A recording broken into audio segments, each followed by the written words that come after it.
מדריכים, עוזרים וחניכים יקרים. היום אנו פותחים שנת פעילות חדשה בכן געתון. אני לא יכולה אפילו להתחיל להסביר כמה אני מתרגשת לעמוד פה.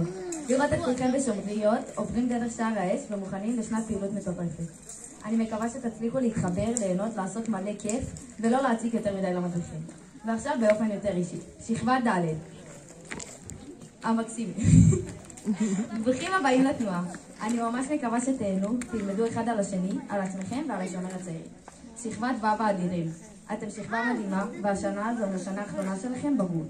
ואתם הבוגרים. מאחלת לכם שתהנו בטירוף, תלמדו על הקבוצה ושתצליחו לעבוד בזמן הקטנים ולהפיק את המרב מהשנה הזאת. ואחרונים חביבים, שכבת ה', האלופים החמודים המושלמים והיפים. אני מאחלת לכם שתצליחו להראות כמה אתם מדהימים, חזקים ומוכשרים, שתריבו קצת או הרבה פחות, ושהשנה הזאת תהיה מהממת לפחות כמוכם. בקיצור, סומכים על כולכם ועל זה שתהפכו את השנה הזאת להכי טובה שיש, בהמון אהבה ואהבה ממני ומכל שאר המדריכים. חזק ואמץ.